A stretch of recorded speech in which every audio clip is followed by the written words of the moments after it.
best topic to start the session with: abnormal uterine bleeding. AUB is a vast area to touch, but one of the most common and treatable ones if diagnosed early.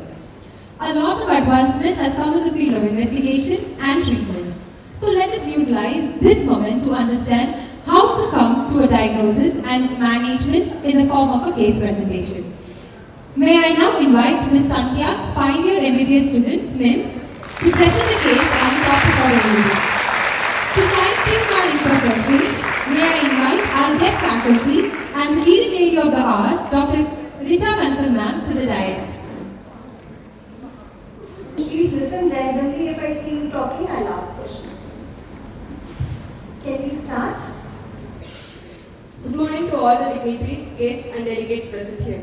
I am Sandhya, final year MBBS student of Sreemookambikainstituteofmedicalsciences of Medical Science, here to present a case on AUB, abnormal uterine bleeding. Class. Her LMB is 25/10/2023, date of admission 8/11/2023 and date of examination is 11/11/2023. She came with the chief complaints of heavy menstrual bleeding with regular cycles for the past 4 years, pain in the lower abdomen during menstruation for the past 6 months. History of presenting illness. She was normal, the patient was normal apparently 4 years back, and later she developed heavy menstrual bleeding during her cyclical menses, which was 30 days cycle length, and the duration of flow was 5 to 6 days. She uses 8 to 9 pads per day. She wakes up at night to change her pad. It is associated with passage of clots. Her past menstrual cycle was 30 days.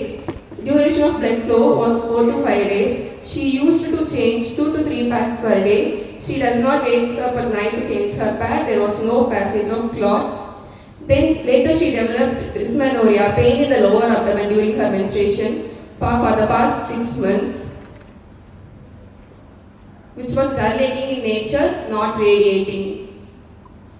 No history of vaginal discharge, no history of intermenstrual bleeding, postcoital bleeding, no history of dyspareunia, no history of mass per abdomen or mass descending per vagina, no history of burning intrusion or increased frequency of intrusion or urinary retention, no history of constipation, no history of fever or cough, no history of loss of appetite or significant weight loss. Menstrual history. She attained menarche at the age of 15 years. Her LMP is 25/10/2023. Her present cycle is of 30 days cycle. Her duration of flow is 5 to 6 days. She uses 8 to 9 pads per day. She wakes up at night to change her pad. It is associated with passage of clots and dysmenorrhea is present. Whereas her past menstrual cycle, that is before 4 years, her cycle length was 30 days. Duration of flow is 4 to 5 days. She used to change 2 to 3 pads per day. There was no association of clot passage. There was no dysmenorrhea. Marital history. She is married for the past 23 years. Obstetric history. Her parity index is P2L2. LCV 17 years. Para 1, institutional delivery, full-term vaginal delivery at Kulture Government Hospital, female child, weight 2.25 kg, born 2 years after marriage, currently 19 years old. Para 2, institutional delivery, full-term vaginal delivery at Kulture Government Hospital, female child, weight 2.5 kg, born 4 years after marriage, currently 17 years old. Patient underwent postpartum sterilization. Contraception history. There is no history of contraceptions used or IUCD insertions. Past history. Not a known case of diabetes mellitus, hypertension, tuberculosis or any thyroid disorders. No history of blood transfusions in the past. Surgical history. Postpartum sterilization is done in 2025 at Taklai Government Hospital. Family history. No history of breast or ovarian or GI malignancy in the family. General examination. Patient was conscious, oriented and cooperative and is examined with adequate exposure after taking consent. Patient is moderately built and nourished. Her body weight is 59 kg. Her height is 160 cm. Body mass index 23.05 kg per meter square. Parent was present. There was no icterus, cyanosis, clubbing, lymphadenopathy or edema. Thyroid examination is normal, rest normal. Vital signs. Her pulse rate was 95 beats per minute. blood pressure 110/70 mmHg, respiratory rate was 18 cycles per minute, her temperature is 98.6 degree Fahrenheit. Systemic examination, serious S1 and S2 occurred, no murmur, respiratory system, no normal vesicular bed sounds heard, no added sounds, CNS, no focal neurological deficit. Abdominal examination, inspection, the shape of the abdomen was scaphoid, umbilicus central and inverted, corresponding quadrants move equally with respiration, infra-umbilical scar of postpartum sterilization was seen, no sinus, dilated veins, visible pulsations on abdomen, hernial orifices are intact.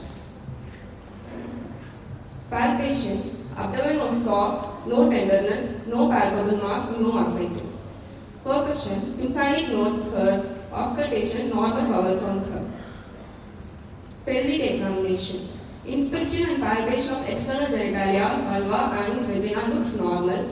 Perspicular examination, cervix and vagina healthy, cervix pointing downwards, there was no discharge, pap smear was taken. Bimanual pelvic examination, a mass of 8 week size gravel uterus felt arising from the uterus. It moves with the cervix and vice versa. It was firm in consistency with irregular margins, lower margin not palpable. Bilateral cornices are free and non-tender. Summary, a 43-year-old lady presented with heavy menstrual bleeding with regular cycles for the past 4 years and dysmenorrhea for the past 6 months. On general examination, there was pallor. Bimanual pelvic examination revealed a mass of 8 week size gravel uterus felt arising from the uterus. It moves with the cervix and vice versa. It was firm in consistency with irregular margins, lower margin not palpable. Provisional diagnosis. It is a case of fibroid uterus with mild anemia, planning for non-descent vaginal hysterectomy. Her investigations, complete hemogram, bleeding time, clotting time, coagulation profile, thyroid function test, specific investigations like cervical cytology, transvaginal and transabdominal ultrasound were done.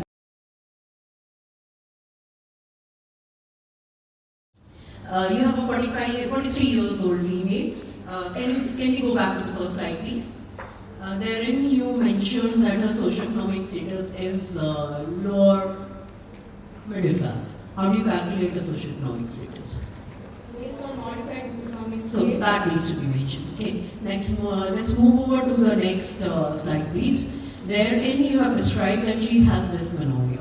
Right? So, two questions here. One question is heavy menstrual bleeding, the other one is pertaining to dysmenorrhea. If I am having a heavy menstrual bleeding, the way you described, next slide. Here you have mentioned that the pads used were 8 to 9 against 2 to 3.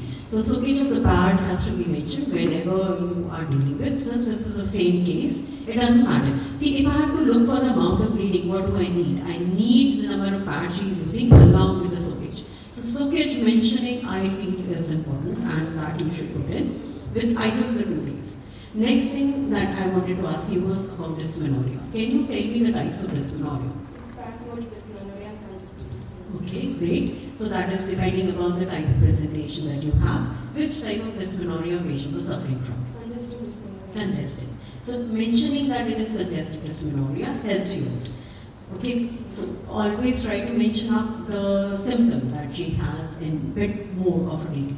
Next thing, whenever you are having a heavy menstrual bleeding, that heavy menstrual bleeding can happen, occasionally in 1 or 2 cycles, and the other cycles are normal, and then subsequently it can repeat itself one way out. The second thing that means that it is self-limiting. The other way out is that the heavy menstrual bleeding happened and that stayed throughout the complaint period that the patient was having. The third pattern can be that this heavy menstrual bleeding, once it came, is progressive. That means the next bleeding, the next cycle in which the bleeding is going to happen is probably more than what happened in the previous one, and the subsequent cycle will keep on increasing with the amount of blood loss that is happening. Now, one thing of importance is that is particularly for the disease, that while the blood loss is being mentioned, it should be mentioned that how much increase has there been. If we are talking about the amount of bleeding, the increase has been 5% or 10% or it is progressive is important to state, because if we are having a progressive progressive heavy menstrual bleeding, increase that is occurring. In such a situation, a functional pathology is much more common than if we are thinking about an endocrinopathy or I am thinking about, say, perimenopausal age group. This is a climacteric age group. Do we agree on? What are the other factors that help you to reach the diagnosis of myoma? Transvaginal examination, they were mass felt rising from the uterus. So mass felt arising from the uterus. What are the other causes of lump in lower abdomen? CA, ovaries. Okay, CO3. So it can be an ovarian lump. Likewise, have we understood that can be a uterine lump, be it leiomyoma, be it pregnancy, be it adenomyosis, right? Similar way, I can have ovarian lump, I can have a benign or a malignant ovarian mass. I will do it. Can you tell me more? Endometrial. Carcinoma, okay, a part of the uterine enlargement. Tell me more. See, lower abdomen has got so many of the organs. Come on, sideways. Agal bagal, aage piche, or organs benign lower abdomen. Guys, are you able to follow me in Hindi or you are not? I don't know. Okay, tell me more. Bladder. I appreciate that. Bladder. A full bladder can also present as a lump in lower abdomen, right? One, she had a full term vaginal delivery. I'd like you to describe the full term for me. What do you understand full term? Okay, that is term. What is full term? Now, PG is what is full term? Pardon? It is not exactly 40 weeks. It's not exactly 40 weeks. There is always a range when we are talking about. 40 to 41. What about 39 to 40 then? Then 40 to 41. Then 41 to 42. See, when you are using a word, be specific about what you mean by it. So term vaginal delivery. And fine, contraceptive you told me. Scar. When you are describing a scar, I prefer that the size of the scar is mentioned along with the type of healing. PGs. What are the types of healing that we know of? Primary and secondary intention, right? How do you differentiate between the two?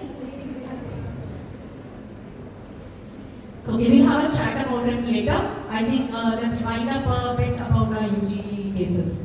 So you said that she is having uterine mass that is corresponding to 8-week size of gravid uterus. Am I correct with?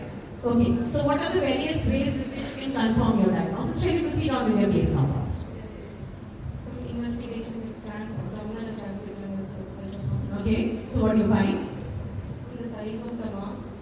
Size of the mass, what are you expecting? Can be a fibroid or adenomyosis. Okay, fibroid or adenomyosis, yes, that is what you are expecting. And how can you differentiate that on an ultrasound? Do you have an idea? When the margins of the adenomyosis are regular, in case of fibroid it will be irregular. Irregular in ultrasound? Or you mean to say irregular enlargement? The margins. Margins of what, Richa? The margins of fibroid will be irregular. So why will the margins of the fibroid be irregular? This is a benign or a malignant lesion? Benign. And once it begins as a benign lesion, there is an uncontrolled proliferation that is started from a single cell probably. Yeah, the fibrous tissue got added to it. And when it is enlarging, what it is doing? Proliferating, enlarging in size. So what it is doing to the surrounding myometrium? Which is the endometrium. Okay. And do you understand about pseudocapsule? Yeah? So that pseudocapsule, can you tell me something about it? What is forming the pseudocapsule of the pseudomyometrium? Myometrium, that is compressed. Right? So you have a word appearance or homogeneous mass that is heteroechoic or hypoechoic, any idea? Hypoechoic. And is having a capsule around it. The vascularity arises how much? From center to periphery or from periphery to center? How is the fibroid supplied to the from periphery to center? Very good. Will there be a circumscribed mass in this case? If in case of leiomyoma, what about adenomyosis? Okay. So there you might not find such a mass. Focal adenomyosis do happen, but they have backfill spaces and that is not so huge.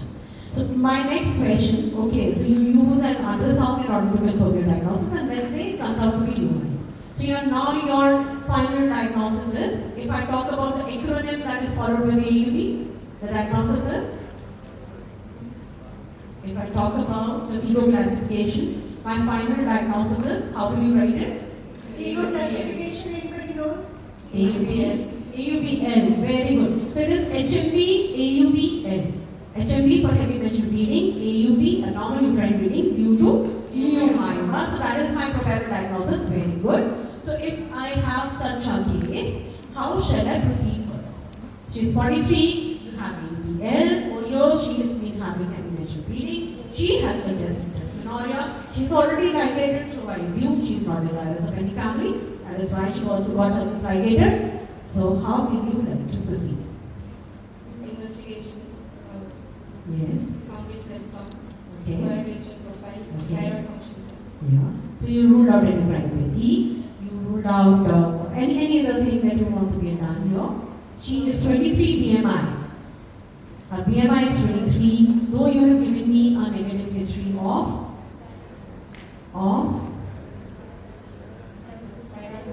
and you ruled out PID for me. No vaginal discharge. No, and said you ruled out PID for me. I accept. Negative history of relevant negative history. Come on.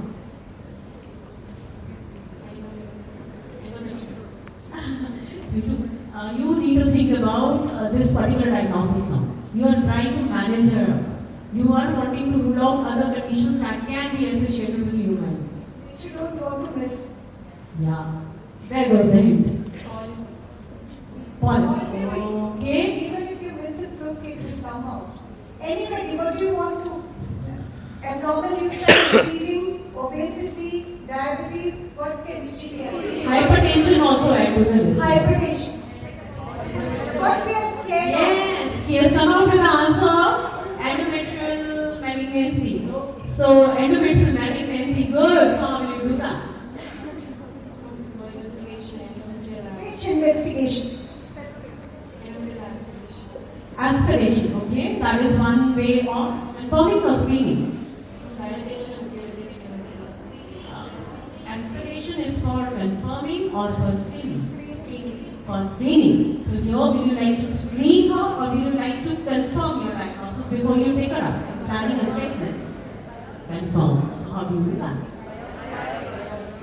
Biopsy. Good. To remember here. I'd like you to wind up with the one question that I want to go further with. Can you tell me other modalities that can be offered to this lady? We always talk about informed consent. So we're talking about informed consent, we have to tell them the other options as well. Can you tell me the other options? Endometrial ablation. Ablation. You want to go for ablation? Okay. Surgery. Okay, ablation is one. Fine. For AUB, I agree too that we may go for ablation. That is particularly for simple hyperplasia that you are having. Yeah? Complex hyperplasia, you always want that to regress to simple and then you go for ablation. Can you tell me more? Leo minor. Rucha. Myomectomy, okay? Solitary leiomyoma. Good. If it is not multiple leiomyomas, you have to think of whether you can leave out with a functional uterus or not. One. Second thing, does myomectomy take off all the symptoms? The answer is no. That you might have a recurrence, you might have other leiomyomas that might grow on, you might have, and the patient might still complain of heavy menstrual bleeding after this surgery. So myomectomy has got some indications that are to be kept in mind. Okay, that is one modality. Can you tell me more? Though she doesn't need contraception, but still you can offer her that treatment. Yes, good. So you need to think about going for Marana or NGIUCD. Fine, so that's done with. Anything else? If I have to buy time for somewhere. Okay, so just to take care of Tylenol or anything more? Okay, Let's go to the recent modalities. Can you think of any more? She's not desirous of childbirth, so I can safely use that modality. Not available at all centers. There are only 3 restricted centers for that. Obiloxifin will take care. Tell me more. Yes, that's the answer. So you can go for embolization to feeding vessel to that neomyoma. You can go for laser or ultrasound guided ablation of this neomyoma. That can be thought about. Okay, so that goes in. With that, I think we end this one and we move to the next piece. Yeah. Good effort.